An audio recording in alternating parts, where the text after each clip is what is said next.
Hi, everyone. Welcome.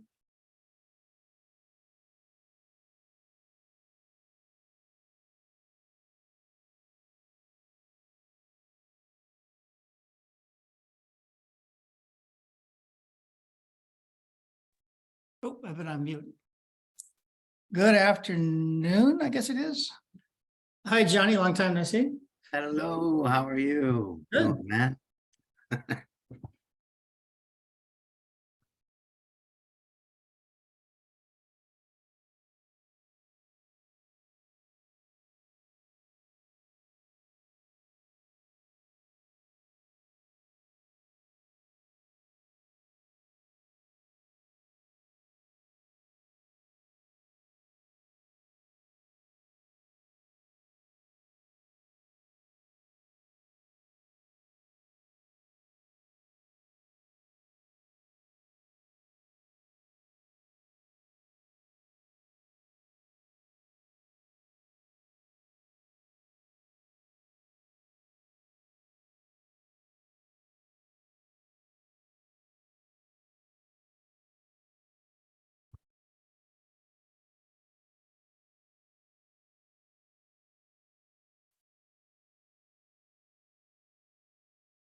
I didn't check prior with the presenters, but I hope it's okay that we record this so we can share it with the rest of the coalition afterwards.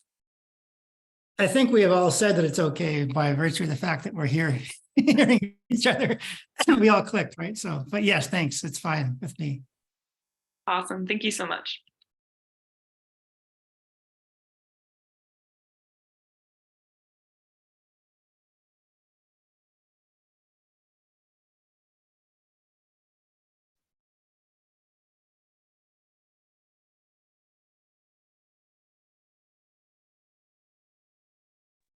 Hey, Josefina. For some reason, that link required me to sign in to Zoom. Anyone else having that issue? Not I. Okay, Yeah, got me there directly. all right, very good. Sorry about that, Sam. No, Hopefully it's others don't have sounds like that. it's something on my end. Maybe you're responding to your personal account or something. Yeah.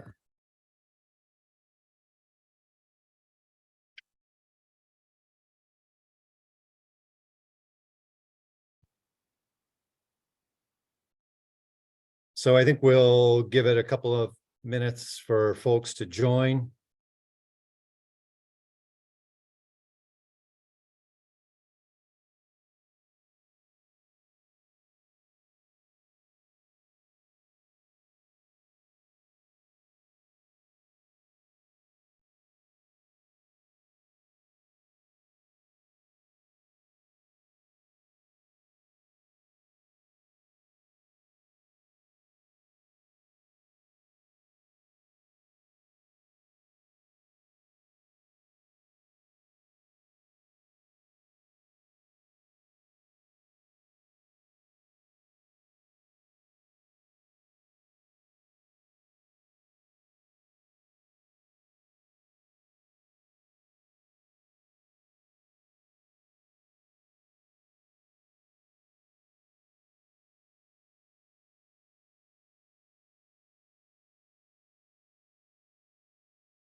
Okay, I think we can get rolling and folks can pile on as they are able. Hello, everyone. Sam Davidson here with Trout Unlimited. I'm the lead of the Power and Nature Freshwater Work Group. and we're very pleased to host today a webinar by some water policy experts working on outstanding national resource water designations in California on this conservation tool. What we've learned in trying to apply it over the last several years to designations of streams on the North Coast, and ways in which the Power and Nature Coalition and folks working on 30 by 30 with the state can take advantage of this particular designation and help encourage and enable the state to better utilize it in the 30 by 30 initiative and beyond. So Josefina, we're recording this, correct? Anybody, assuming nobody has any problems with that? If so, please raise your hand. Otherwise, it'll be recorded, and we'll put it out to all the participants well, actually, we'll circulate it to the whole coalition afterwards, so folks can, once again, at their leisure.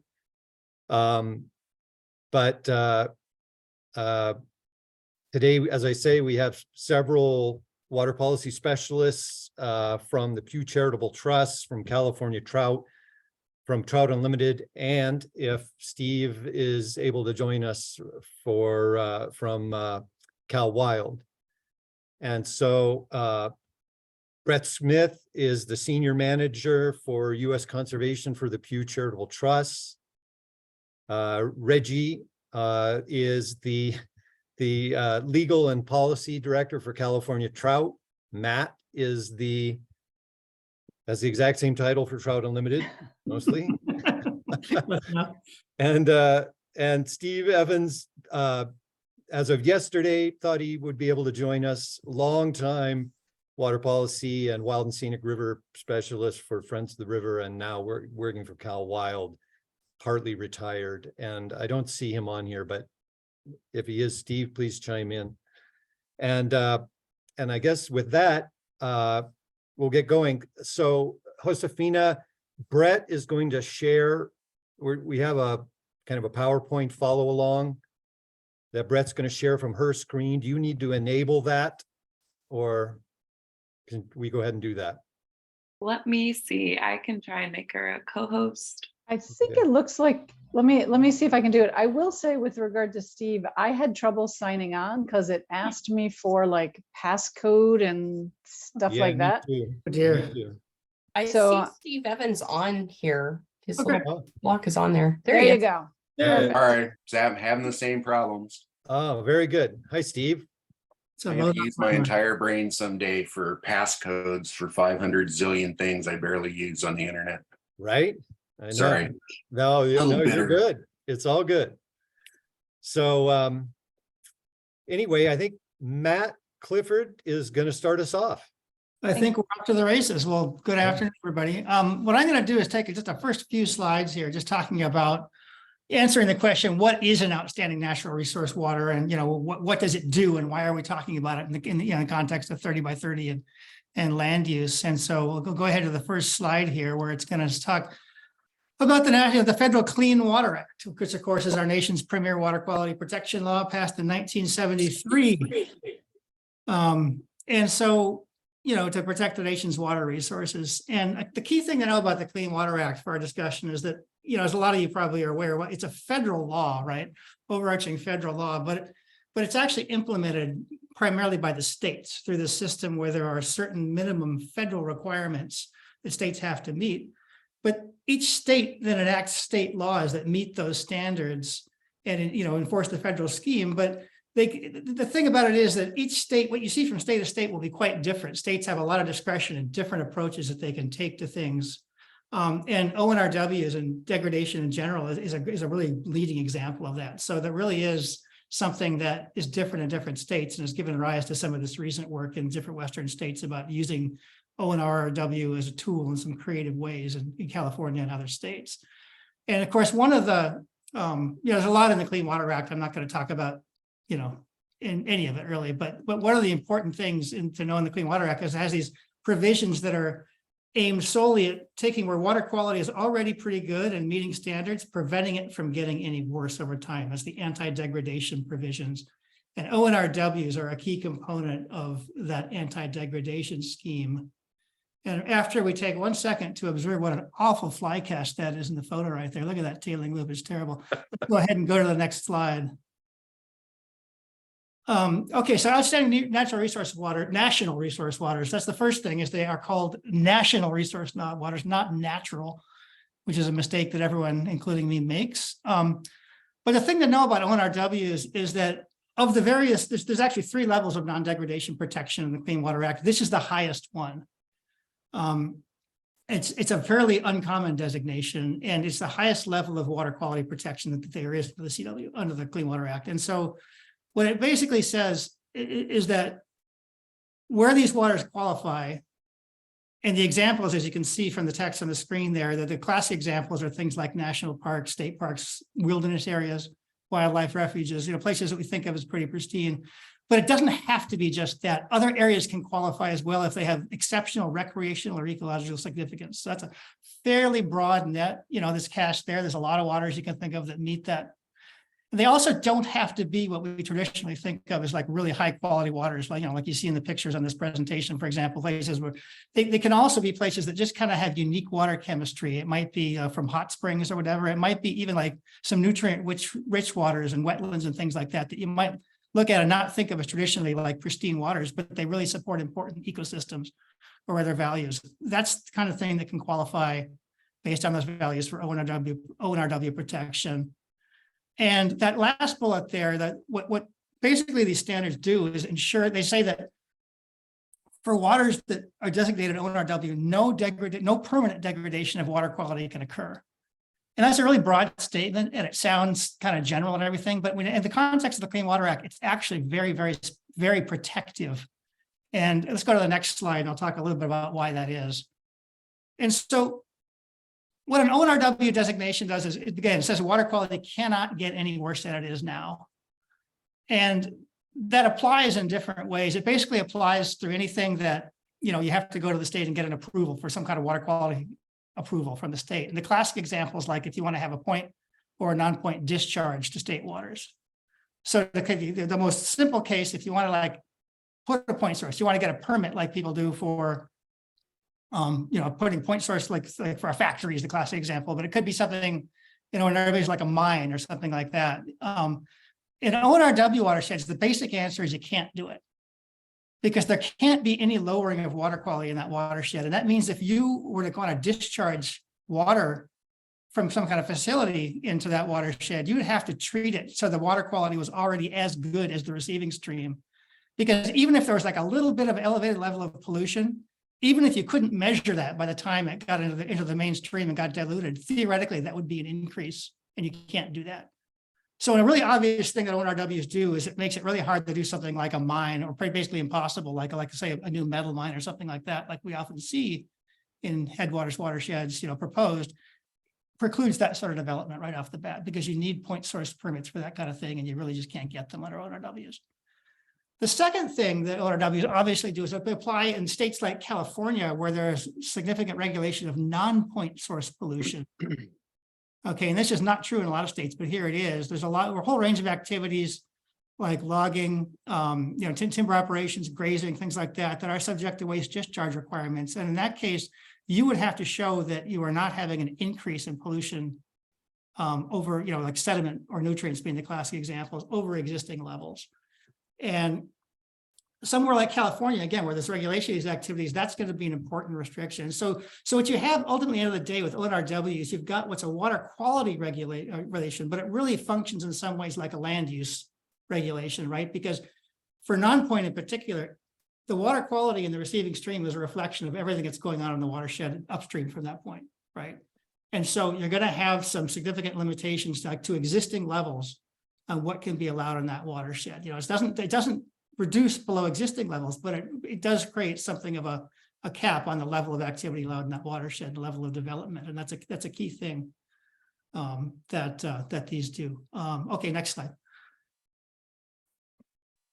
And that's kind of the nuts and bolts of it. I mean, we can go into more detail if folks want, but other than that, I'll just talk a little bit about the history of this. You know, the act was passed in 1973. And the thing to know is that not a lot in the grand scheme happened with ONRWs for a long time. There were some early designations that states in the 70s and 80s were getting their water quality laws in place. A lot of states, Montana, for example, where I have some experience, states would go and pass a general rule saying, well, ONRWs, everything in like national parks and wilderness areas, we're going to call ONRWs. And, you know, from our standpoint, it would be, you know, from like an environmental standpoint, say, okay, that's nice, but thanks a lot. You know, you basically, activities are already highly regulated in those watersheds. No one thought you were going to put a new factory in the wilderness anyway. You know, it was kind of low hanging fruit for the state, but it didn't really change much as far as the regulation. An exception to that arguably is actually in California, because in the 1980s, California has actually designated 2 existing ONRWs that we can talk about a bit more later in the presentation here, but that's Lake Tahoe and Motto Lake. And, you know, Lake Tahoe famously has lots of controls and a whole regulatory scheme aimed at preserving the clarity of the lake and controlling nutrient pollution to preserve that natural clarity. And that's all driven by ONRW designation. And that's kind of a special case. The second one being Mono Lake, you know, with all the litigation and with the withdrawals from LA back in the 80s. As part of that process, the resolution of all that, the state board declared Mono Lake to be an ONRW also. So those are 2 kind of leading examples of ONRW designation in California. But other than that, this tool has not been widely used to the extent that it could be in most states. And I think that's part of, you know, what this current campaign we'll talk about is all about. So with that, I'm going to go ahead. And I think that's my last slide for now. Let's move on to the next one. And I think we're going to turn it over to talk a little bit about some of the recent activities in California. Not in California. What? Talking about some of the recent activity in other states. I think we've seen a real resurgence of the use of ONRWs, as Matt said. You know, there was activity when the law was initially passed, but there have been coalitions around the country that have gotten together, submitting nominations, engaging in the triennial review process, that kind of thing in the last few years, a real resurgence. So just thought it would be interesting to highlight a few of these. New Mexico just last year, based on 2 petitions actually that were submitted, over 300 miles and some wetland acreage because it can be used to protect wetlands as well. Colorado, again, this is just last year, so 2022, a coalition got together, and in Colorado, the triennial review, it was through the triennial review process, and they do it by basins. And so this was really focused on the Gunnison and San Juan River basins. The coalition in Colorado is now focused on, I believe it's the upper and lower Colorado basins, because that is the subject of the triennial review. In Washington state, a rulemaking is underway. Several folks on this call, their organizations are involved. And the outcome of that is hopefully about 750 miles. There will be associated wetlands as well. It's actually 3 different river systems in the state. Oregon, important to highlight, Oregon kind of kicked things off in 2017 and designated the North Fork Smith River in Oregon. And then they've had 2 additional designations since then. Interestingly, the 2 additional have been lakes, Waldo Lake and Crater Lake, but there's a coalition working very closely with the Department of Environmental Quality to submit some petitions for the triennial review process. So that's happening this fall. And then I also want to highlight on the national level, I think a number of you are probably participate in the Wild and Scenic Rivers Coalition. There's a group, a number of folks in that coalition who have been talking specifically about ONRWs. And I think it was last year, maybe earlier this year, met with EPA to find out kind of what EPA is doing, what kind of guidance are they giving to the states. And EPA is renewing and revising its guidance to the state. So we're hoping to be in regular communication with EPA to provide some guidance to the states and really encourage increasing use of this tool because it is such a potentially a powerful tool. And that's all I've got. So now I will turn it back to Matt. Back to me. Yeah, let's go to my next slide. So the as I just said, we have these two existing examples, Mono Lake and Lake Tahoe in California, that have been designated in the past. Both those designations were made by the State Water Board at the state level, the State Water Resources Control Board.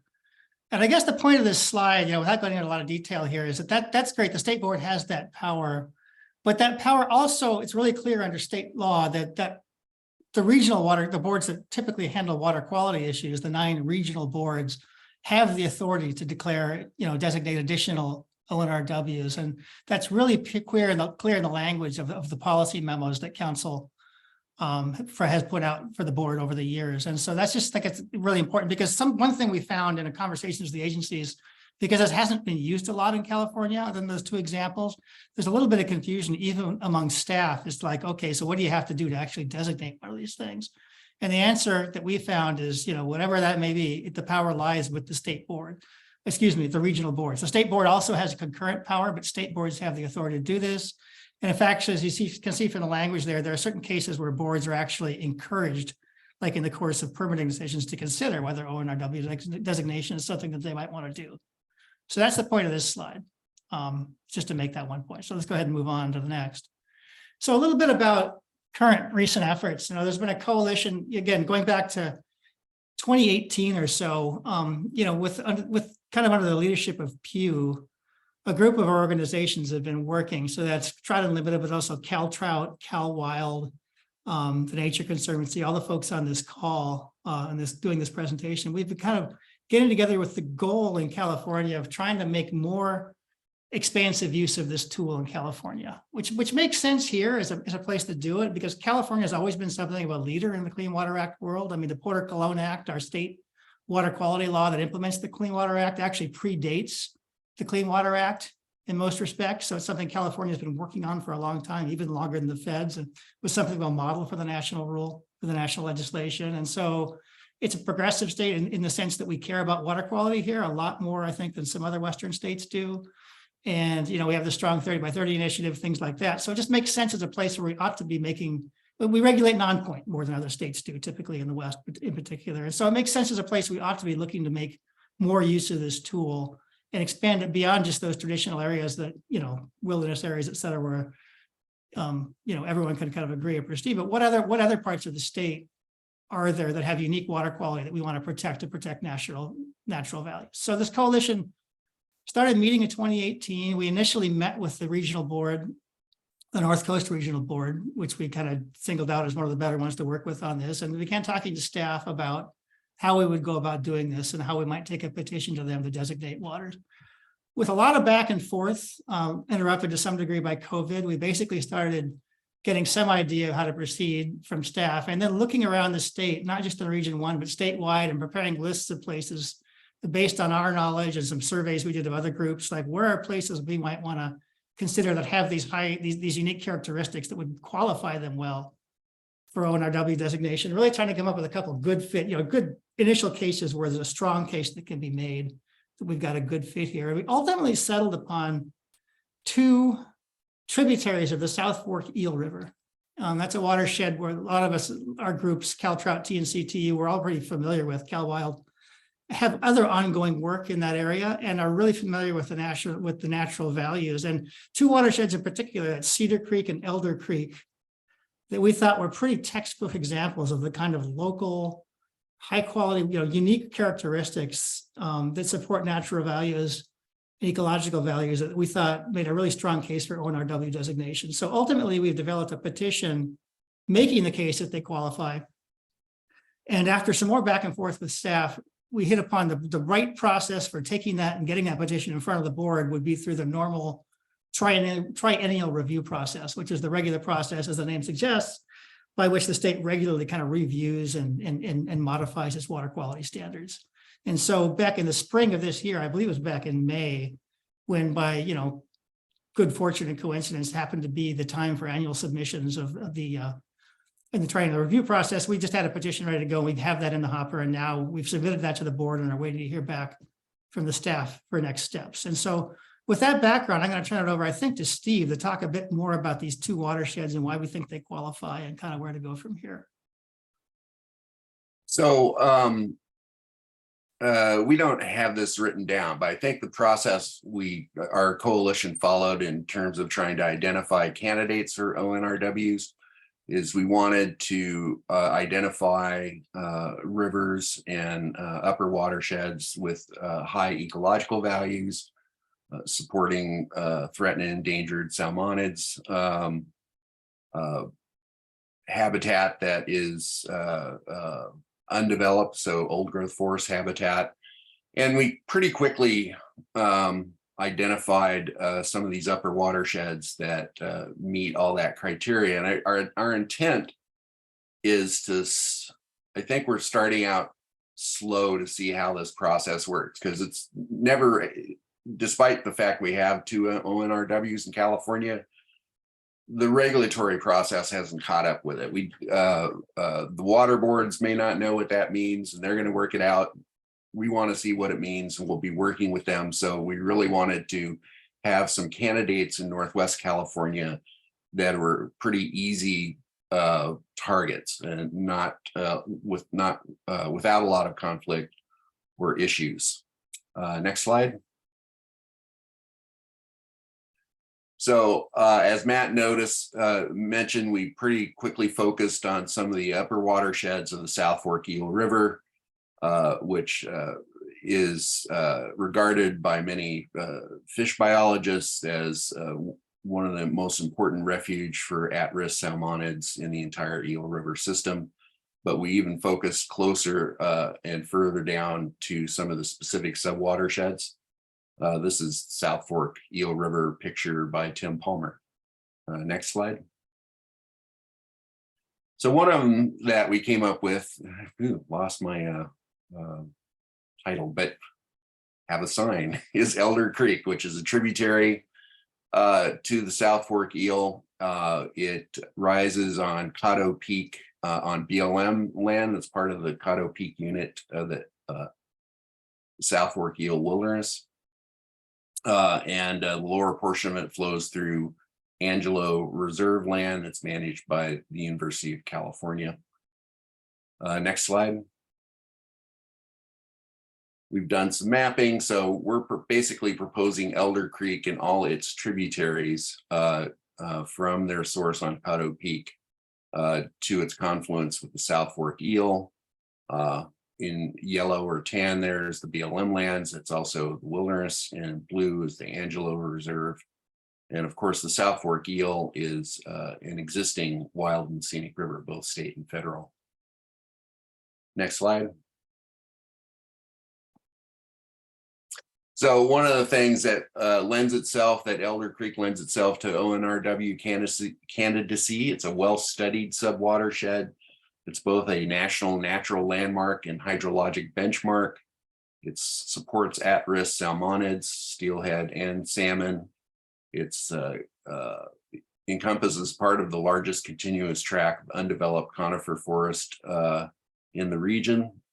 It's also been identified by BLM as eligible for wild and scenic protection. And as I mentioned, the lands are primarily BLM and Angelo Reserve. Next slide. The other candidate is Cedar Creek, another important tributary to the South Fork Eel, flows off of Red Mountain and Little Red Mountain into the South Fork downstream of the South Fork Wilderness and the Angelo Reserve. Next slide. You can see here again, tan yellow is BLM, blue in this case is state land that's part of the Little Red Mountain Ecological Reserve managed by the California Department of Fish and Wildlife. And we're talking about Cedar Creek and all its tributaries on these public lands. We did not, in this petition, go all the way down to the confluence with the South Fork Eel because of extensive private lands in that area. Again, we're trying to throw a softball here and see what the water board does. And that's one of the reasons why we went through a number of candidates. We also looked at like the Upper Middle Eel, Black Butte River, North Fork Eel, and some others, but we sort of came on these because they are the very upper watersheds. They contribute significantly to the ecological health of the South Fork Eel. And again, it seems to us there are fewer conflicts with these than potentially other targets, and we want to see how this works in the process. Next slide. Cedar Creek again supports at-risk salmonids and old growth forest habitat with extensive northern spotted owl nesting going on there. Geologically, it soaks up water and releases it into Cedar Creek and other streams that flow into the South Fork Eel. So it contributes importantly to the water quality of the South Fork Eel. It's the serpentine soils in the Cedar Creek area on Red Mountain and Little Red Mountain have extensive rare plants. Cedar Creek again is eligible for wild and scenic according to BLM. And as I mentioned, this is primarily on BLM and Department of Fish and Wildlife lands. And next, that might be it for my part. Next steps. Yeah, Steve, I'll jump. Questions on the targets? Oh, yeah, we're happy to welcome questions on this element, and then I can jump into next steps.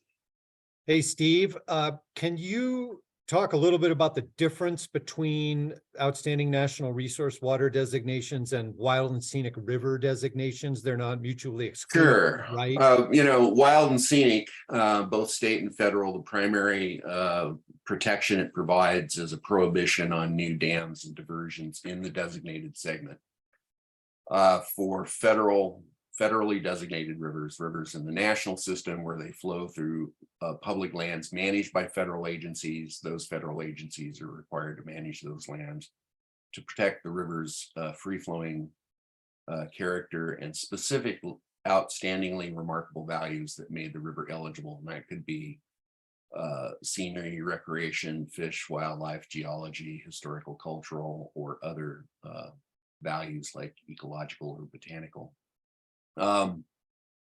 So one of the, it's interesting that the National Wild and Scenic River Act says the purpose of the act is to protect free-flowing rivers and their values and water quality. It's very definitive. It's intended to protect water quality. And I guess the assumption was that it would do that sort of automatically if you weren't building dams and if the segments were relatively undeveloped. But one finding that the Interagency Wild and Scenic River Coordinating Council, which is made up of all the federal agencies that manage wild and scenic rivers in the US, they put out a report a few years ago saying that the wild and scenic system is largely not effectively protecting water quality. And they base that on just an assessment. Every state has to identify rivers that are degraded in some way. It's called the 303D list. And there's a lot of overlap in the National Wild and Scenic River System in the 303D list. And so actually a lot of groups and activists who work on wild and scenic rivers are looking at ONRW as the add-on we have to make to ensure that wild and scenic rivers, the water quality of those wild and scenic rivers are protected and restored. So they would complement each other, but wild and scenic does not necessarily set up a system in a state's water quality control system that assures protection of water quality. So that's why we think ONRW would complement wild and scenic. And just to be clear for folks, wild and scenic designation, both state and federal, requires legislation. Is that correct? And an ONRW requires a state process, right? So generally, yes, state or federal wild and scenic rivers are designated by an act of the legislature or Congress signed by the governor or the president. Interestingly enough, most of the wild and scenic rivers in Northwest California were done an absolutely different way, where there were state designated rivers based on legislation passed in the state, but they were added administratively to the federal system. we don't have to get into those details too much, but I always feel like, yes, 99% of the time we're talking about legislation to protect wild and scenic rivers, except occasionally there's an exception to that. But the bottom line is that these are complementary designations, and maybe an ONRW may even be necessary for some wild and scenic, already designated wild and scenic rivers to help ensure protection of water quality specifically. Would that be Absolutely. fair? And we think that's, they should be complementary. And again, we're feeling this out just as much as the agencies are. So we're ultimately, it will require efforts on our part and efforts on part of the regulatory agency to see how, figure out how this works effectively. Thank you. Reggie. Thank you, Sam, and thanks for the other presenters. I think that it's been a pleasure working with these other groups, and I know there are many others looking at ONRWs throughout California. So I'm here to present on next steps. Noticeably blank here, but I want to just fill in my our collective thoughts on next steps surrounding the California designations. And so we submitted those 2 petitions, which I think we walked through pretty effectively, to the state, to the regional water board under their under a triennial review process. And the next step for us is really to work with these with this agency, and really we chose those systems as kind of lower hanging fruit. I think that Steve kind of outlined the importance of these systems. There's very well researched. Caltride and others have done projects, especially on Cedar Creek, to remove lower barrier. We think it's right for that type of protections, especially when we look at the eel as a whole and how much time and money is being invested into the restoration of that area. And again, because of those qualities, we're looking for that that protection for that high quality area. And so we'll be working with the state water board through that process. And again, I think Steve is exactly right in saying that we're working through this process just like the agencies are. We believe that the other examples throughout the country of these outstanding water protections show a little bit of a push to really bookend some of the wild and scenic, but as well as offer that large scale non-deg protections that we want to see for our most critical systems. And so we'll be working with the state water board or with the regional water board in Region 1 to hopefully implement these designations. And the hope here is that by encouraging regional water boards to designate these systems, we'll have one, an opportunity to have shared knowledge between these regional boards. And so Region 1 hopefully taking the lead on building a robust protection for Cedar and Elder Creek, and then looking at those as examples to push other designations throughout the state. And we know that, I believe Michelle's on this call and is working with the Pitt River Tribe at Region 5, I guess northern section of Region 5, to look at the Medicine Lake Aquifer system to designate as outstanding waters. And so we look forward to sharing what we've learned from those regional board interactions. We looked at designation criteria, and we're more than open to working with the North Coast region, and thank you for the chat there, working with the North Coast Regional Water Board to really set a high standard for designation that really would prevent any further degradation of those water bodies. And especially interested in talking to you, Michelle, about looking at not just lakes and rivers, but also aquifer systems that really represent, in my mind, kind of source water protections for the state of California. And so we'll have much more to share as we work through this regional water board process. Our focus is on those 2 systems, but we're more than happy to work with anyone here that is an interest in outstanding waters, and again, share the knowledge that you all might have gained in working with this process. Longer term, I think that there's a real opportunity here. I'm always working in water policy and working in water in California. I'm always thrilled to see the support we have from our agencies. And so we want to really empower them, in areas where they may not have the bandwidth to implement whole scale changes and really build a coalition that wants to support these type of designations in California. The last thing I'll say is that we think this designation process and the actual designation of ONRWs in California fit neatly into the 30 by 30 approach. And so when we look to protect our lands and waters in California by 2030, we think this could be a tool that we can encourage the state of California to really utilize when trying to reach that 30 by 30 goal. So with that, I'll open up to questions, and I'll pass it over to Steve with the first hand up. Yeah, I just wanted to add that we're going to need assistance coming up soon. This fall, the Northwest or North Coast Regional Water Quality Control Board will be finalizing their work plan for their triennial update of the basin plan. And we mentioned we petitioned to add Cedar Creek and Elder Creek as ONRWs, and they've accepted that petition. Doesn't mean they've approved it or decided to do it. And I wanted to bring up the fact that in the 1990s, actually, Friends of the River and the Environmental Law Foundation petitioned the Regional North Coast Board to establish ONRWs on a more general basis, that all wild and scenic rivers, for example, should be ONRWs. And they ultimately ended up rejecting that petition just for lack of money and staff, which is a real tough thing to challenge in court, because the agency doesn't have the money, it doesn't have the money. So, hopefully that won't be the situation with our current petition, but we'll need help from groups and activists in support of that petition once the regional board starts considering it.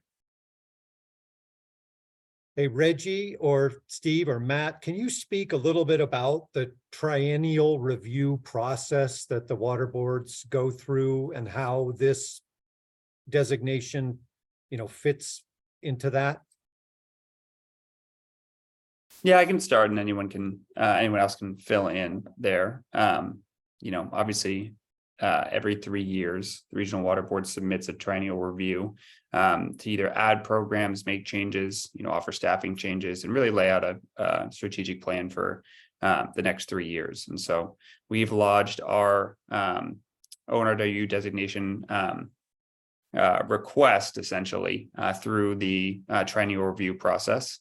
And in doing so, we'll be working with the regional board to ensure that they have adequate coverage as far as staff to implement a designation, the designation of Cedar Elder Creek, which will then be approved by the State Water Board if all goes smoothly. Yeah, so just to follow up, at the front end of that process, every 3 years, they basically solicit ideas from the public, say, hey, we've got to, what should we be working on over the next 3 years? And they get way more proposals for things that they, people would like for them to do than they actually have staff to do. And so they're in a process now, I think, of doing some initial triage and looking and ranking and the various different things against each other, seeing what resources, how much resource intensive they are, how many resources they have, and coming up with a list basically of what. And so the question now is, are we going to make that list, right? And so stay tuned. Are there any other ways to designate an outstanding national resource water other than through the triennial review process, or do we not? Is that an open question still? I think it's fair to say it's an open question. That's some of the back and forth we've had with the regional board and now with the state board staff. There's not, our original vision was just to kind of take a petition to them, which we can do anytime, and say, please consider this, designate these 2 watersheds. And the advice we got back, we ultimately decided that the existing triennial review process was probably the best way of getting them to act on something. But there are, I don't remember the exact details of the Mono Lake or Tahoe decisions. We've looked at those, and those were kind of the things that were done by the state board as the result of other ongoing processes, right? And so they had like the whole Mono Lake water rights dispute with LA. And at some point in that process, a designation came out of that. So it's something the state board can do kind of on its own initiative as well. Others probably know the history of Tahoe better than I do. I don't remember exactly how that one came about. But of course, that's an interstate thing, right? Because Nevada's involved too. So it's probably not the best example. And it goes back to the issue. Tahoe in particular, in my mind, goes back to the issue of seeing how this gets implemented. I do know that last year, the Forest Service had a fuels project in the Tahoe Basin where they're proposing to amend Tahoe Regional Planning Agency rules for logging and road building in the Tahoe Basin. Amend them in a bad way to allow more road building and logging than they would be able to do under their current rules. And in scoping, I raised the issue, the ONRW designation of Tahoe. How could they weaken these rules if ONRW requires no degradation?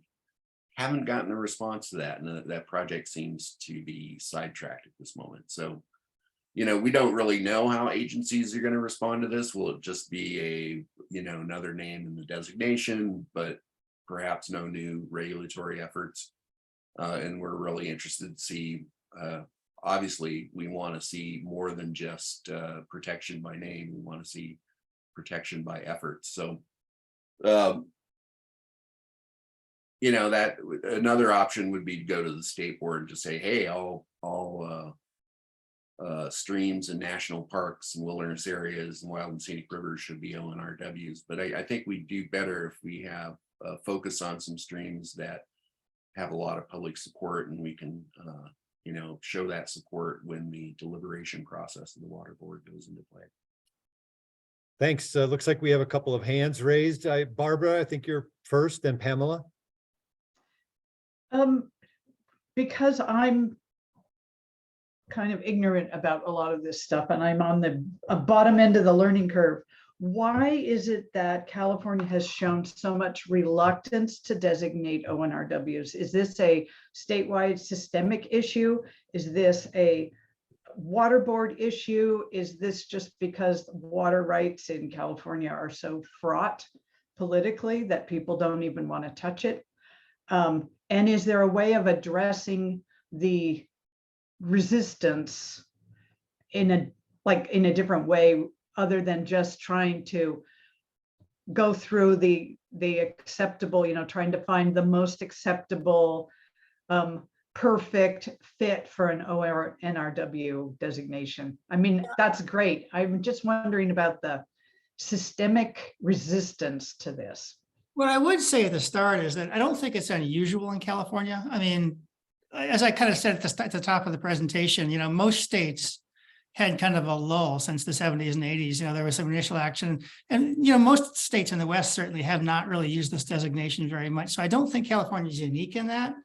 I think based on our conversations with staff, what they would say is that they don't know for themselves kind of like what California has a pretty strong regulation already of non-degradation and non-point sources, for example.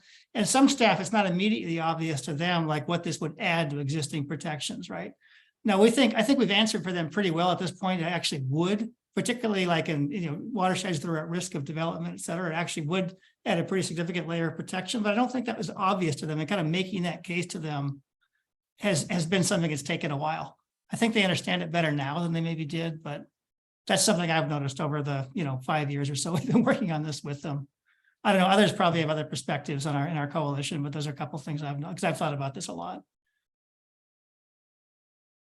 I think part of it is both the Clean Water Act and California's own clean water, primary clean water law, the Porter-Cologne Act, are based on the assumption that some pollution is okay.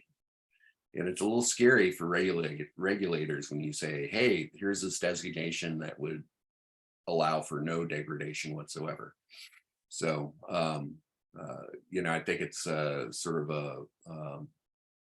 a human factor we have to include in this in terms of how people respond to that. Pam? Thanks, Sam, and thank you to all the presenters. This has been very informative, very interesting, and I agree. I think, Matt, you were the one that said that it seems to fit really nicely under the 30 by 30 framework, which is definitely of interest. So I have a couple questions. One, just a thank you to, I think it was Brett, who noted that wetlands are included in this, and that's of particular interest. I know our water policy advisor, Ashley Overhouse, was on this earlier, and that's certainly of interest. So thanks for pointing that out. Reggie, I think you were the one that mentioned that some other groups, including folks up in the Pitt River watershed, are working on Medicine Lakes area as a nomination, I guess. Are there others around the state that are also working, and are these tributaries of the South Fork Eel the first to be nominated statewide? Yeah, good question. And I'll pass it over to Michelle. I mean, not to put you on the spot, Michelle, but if you'd be interested in discussing the Medicine Lake Aquifer, I'll pass it to you after this. We're aware of other groups that are interested. I think that it's a important concept that's just really underutilized for the reasons that we've discussed. And so I don't know of any others that are, close to level of petition as ours. My understanding is that ours is the first being lodged, but that, there's been a lot of time and effort and thought spent on, especially Medicine Lake, on how to do that. And so that's my understanding, that this is the first designation requested under a triennial review process, since the, designation of Mono and Lake Tahoe. There was a Smith River. I forget how many. Good point. Yeah, exactly. I don't know how far that progressed, but there was, like 10 years ago or a little less, there was a whole activity around, in response to some nickel mining proposals across the border in Southern Oregon. There was a push to get the Smith River designated as ONRW. That's right. They were in those similar constraints. Thank you, Matt. It's in 2014. And that was I would say, I would describe it as kind of fizzled out for the lack of resources and some potential opposition on the Smith. And the Oregon Smith River is designated, at least a portion of it is designated as an ONRW. And so there was a move to designate the California portion as an ONRW as well. And so that was the last attempt that we know, that I knew of. And so maybe, Michelle, if you're interested in discussing the Medicine Lake, I'm sure others would be interested to hear as well. Thanks, Reggie and Matt. Michelle, you're on mute. Can you hear me? Yes, thank Yes, you. we can. Okay.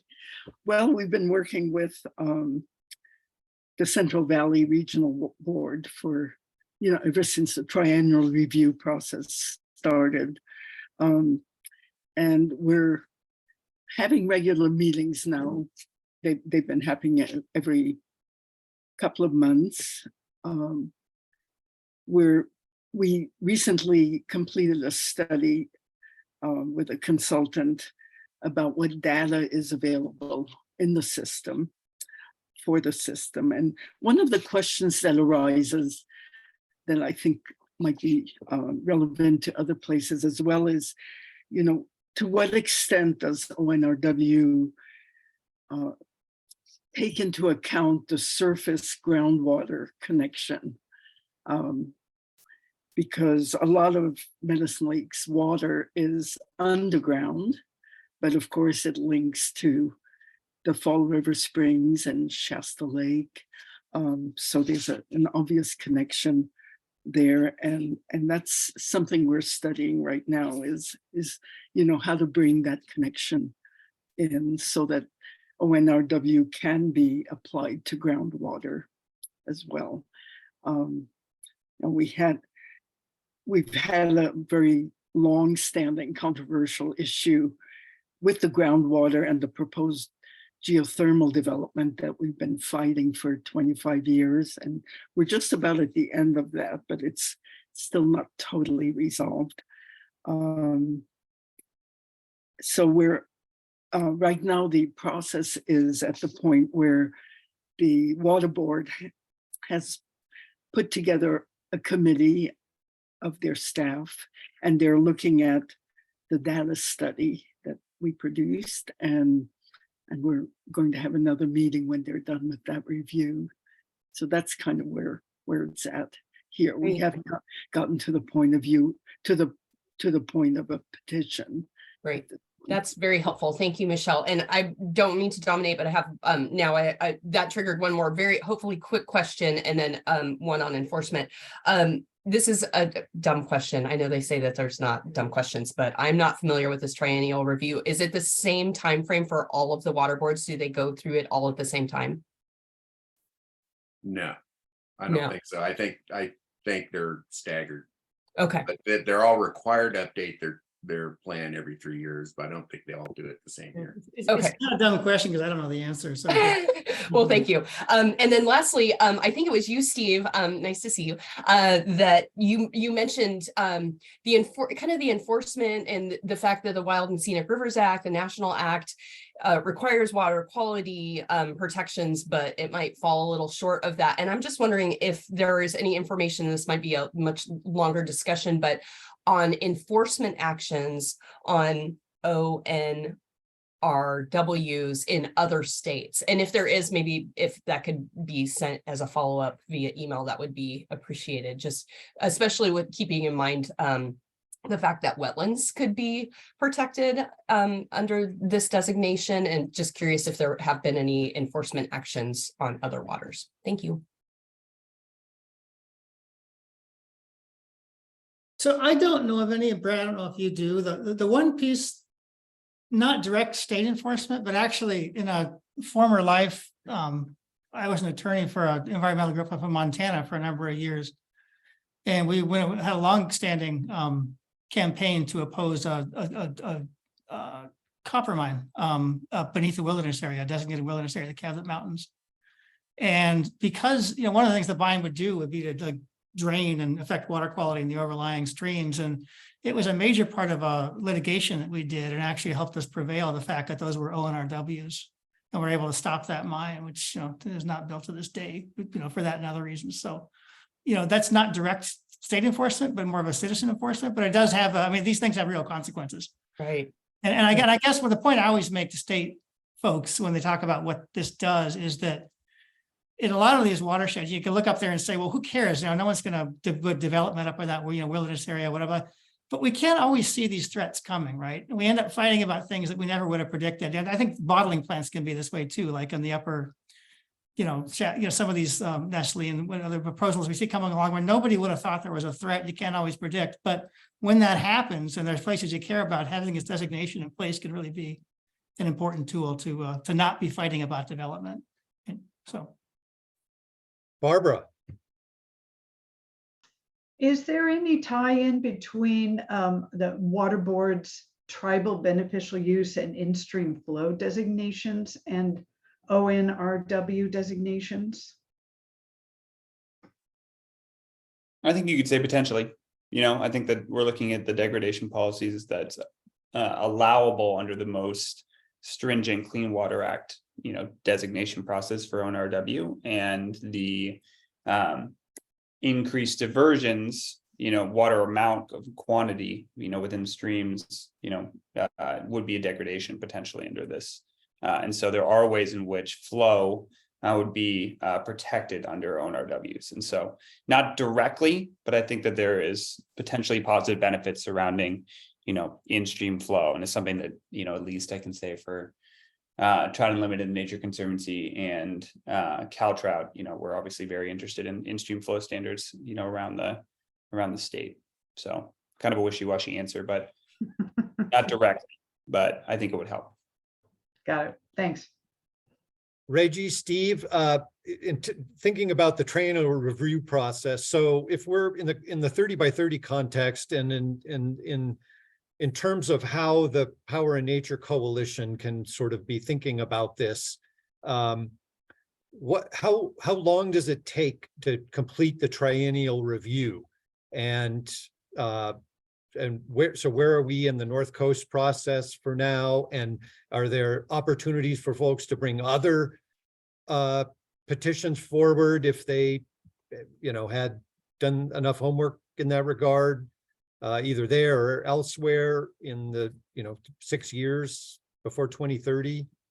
And we have like, can one of you speak to that a little bit? I guess first the question of where are we in the triennial review process for Region 1?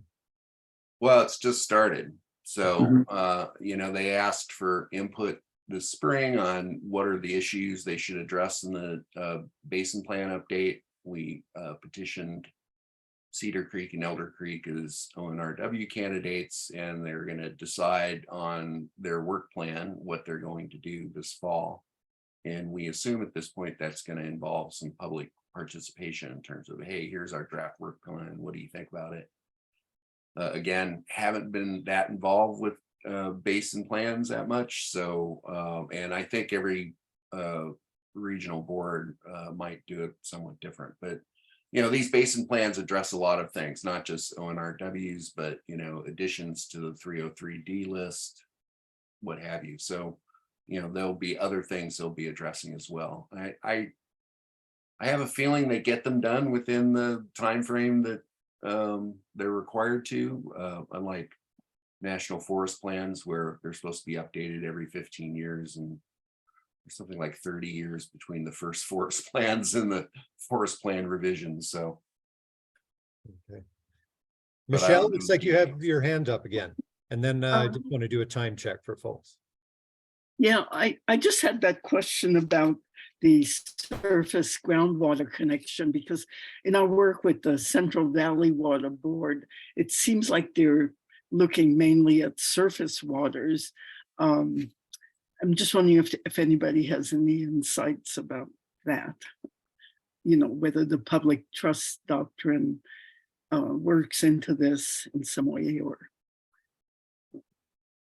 So I'm not sure, you know, what Reggie said a minute ago about how flow is potentially affected by ONRW designation, I think is right. I mean, I think it's a little bit of a gray area, honestly. It hasn't been tested, but I think there's an argument that to the extent activities would deplete groundwater, that would then have an effect on surface flow in watersheds that are designated as ONRW, I think there may be some regulation of those activities, but I don't think it's a settled question, is my best guess.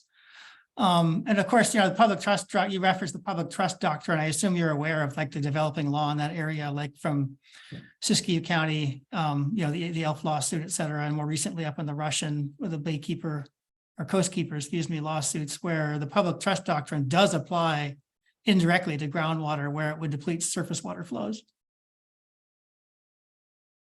my impression is the water boards are only reluctantly addressing groundwater because they've had their faces sort of mashed in the issue of, yeah, if you let people pump all the water they want out of the ground, it's going to affect flows in the stream. And that was, I think, first done legally with the Carmel River on the Central Coast.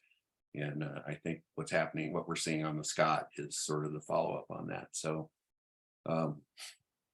so weird. You know, I believe when I was 10 years old, I realized there was a connection between groundwater and surface flows, but it's taken the water boards decades to publicly accept that there's a connection there that they have to pay attention to. Yeah, so it's a really big topic and don't have time to go. I see we're at time, but you should be, I mean, if you're not, I don't know how much you know, but there's definitely developing law in this area as we speak with these ongoing litigation in those counties. Yeah. So we're a minute over an hour here. Want to be respectful of folks' time. Do we have any final questions for our marvelous presenters here? I just want to take the opportunity to say hello to Michelle Berdichevsky. Michelle, I haven't seen you in years. I know. I was really glad to see you too, Steve.